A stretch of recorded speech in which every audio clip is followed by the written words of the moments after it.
let's talk about the love-hate relationship with phrasal verbs. We know that they're super useful in English, but there are just so many of them. How can we even begin to learn? One key thing here is that some phrasal verbs have multiple meanings. So let's talk about some really useful phrasal verbs that have multiple meanings. Let's look at some examples and see really how to use them in context. If you want to practice throughout the video, feel free to pause and take a few minutes to write down some examples of each phrasal verb. So let's say one phrasal verb has 2 or 3 meanings. Take a few minutes, write some sentences with each meaning and see the difference, compare. Maybe even search and see another example if it's not clear. But in the video, I'll be giving some examples so you can really compare the different meanings of each. So let's get started. So I'm sorry, but our first phrasal verb has 3 different definitions that we're going to be talking about.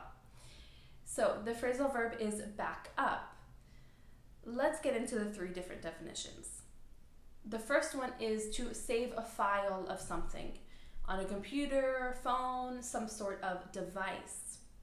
The second definition is to support someone publicly by agreeing with them.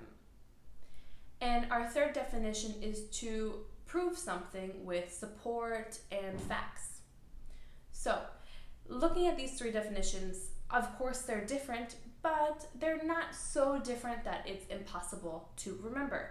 And seeing them in context can really be helpful. So let's look at some different examples. Our first definition was to back up or to save a file of something. So we're all familiar with iCloud. With iCloud, we commonly save our photos or different files to make sure that we always have a copy. For example, I can say, I always make sure to back up my iCloud once a week. And our second definition was to support someone publicly by agreeing with them. For example, let's say you're in a meeting and no one's really agreeing with your idea except for one person. After the meeting, you say, "Thanks so much for backing me up in there. I really appreciate your support." The third definition, which was to prove something with facts, data, information, this could be used, let's say, if you're writing a research paper. The professor is going to say, you need to back up your paper with data and cite your sources. It's going to get worse before it gets better because the next one has 4 different definitions. The phrasal verb is cut off. So let's get into the 4 definitions and then see some examples. So the first one is to remove by cutting or by scissors. The second definition is to interrupt.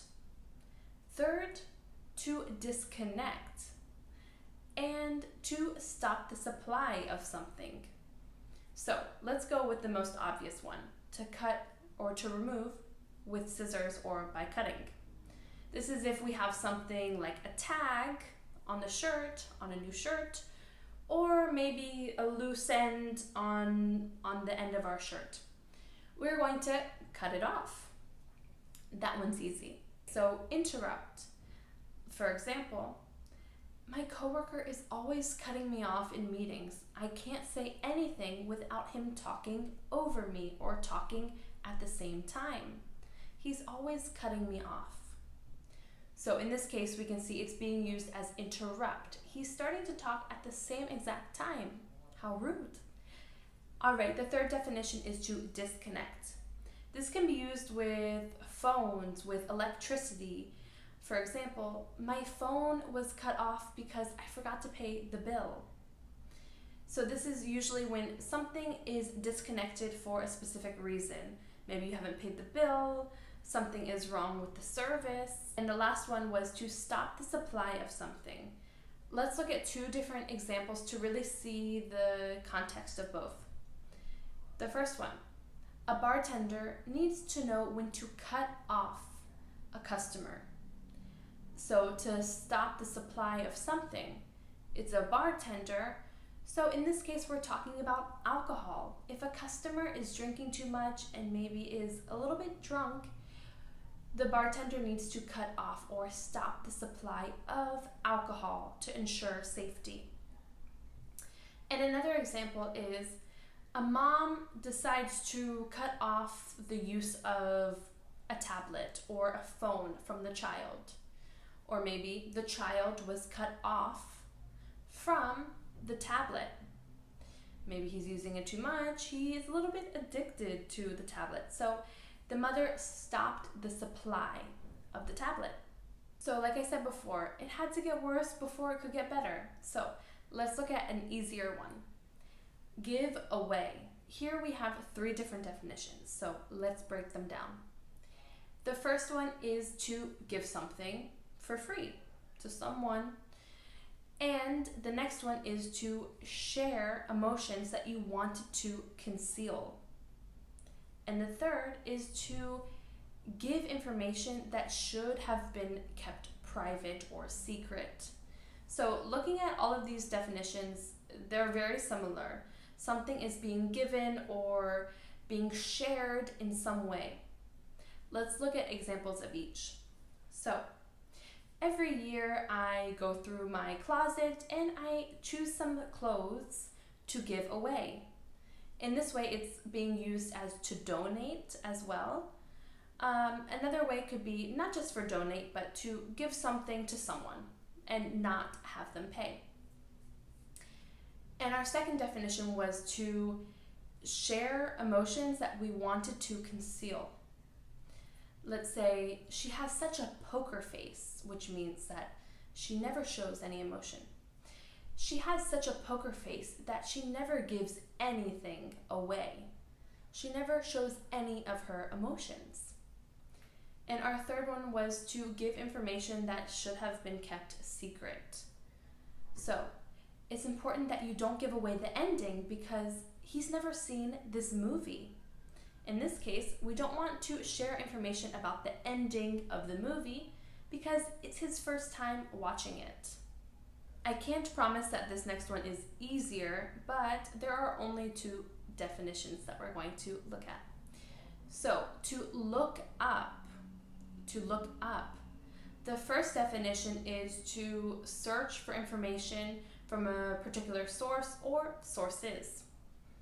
And the second one is to improve or to be better. So, some examples. Let's look at 2 examples of to look up for to search information to see how we can use it in different contexts as well.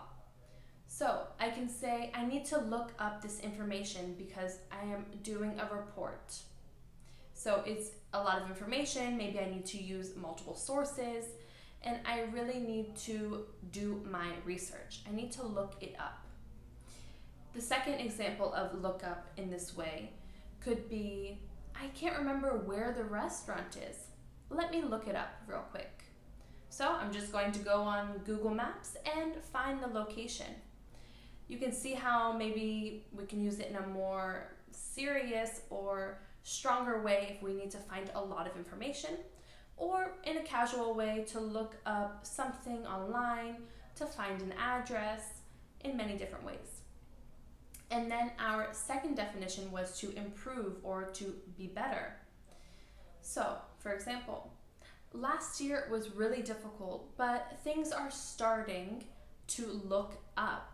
Things are starting to improve. So you can see how we can use this in a very positive way. Things are looking up. They're getting better. I'm going to leave you with a really difficult one, 5 definitions. I know I said it would get better after it got worse, but it's going to get worse again.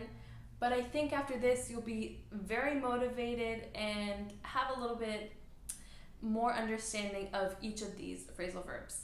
So this one is to take off. To take off. So I said 5 definitions. Let's talk about them. The first one is to remove. The second one is to leave the ground and start flying. The third is to become successful. The fourth is to take a day from work or school, maybe for a sick day or a vacation. And the last one is to leave, and this is for informal. So Some examples. The first one we said was to take off, to remove. So, for example, take off your shoes, take off your sunglasses, take off your sweater. A lot of times it's with clothing or accessories, okay? The second one was to leave the ground and start flying. As you can imagine, this is with maybe an airplane. For example, our flight takes off at 6 p.m. Our flight takes off at 6 p.m. It leaves and starts flying at this time. And our third definition was to become more successful or to become successful. So, for example, his career really started to take off after he took his new course. So, his career started to become better and improve after he took the new course. And let's see, number 4, I think it was to take a day from work or school, maybe if you're sick or you're going on vacation. So maybe your boss will say to you, what days are you going to take off for vacation? So this is saying, what days are you going to go on vacation? Or if you're sick, I had to take a day off work yesterday because I felt terrible. This can be used for both situations, vacation or sick day, or maybe some appointment that you had. And then our last definition was to leave. This is more informal, like I said before. For example, I can say, I'm going to take off now. It was good seeing you. So I'm going to leave. Simple as that. I know that these phrasal verbs are very confusing, not just because they're phrasal verbs, but because they have more than one definition, some of them 5 definitions.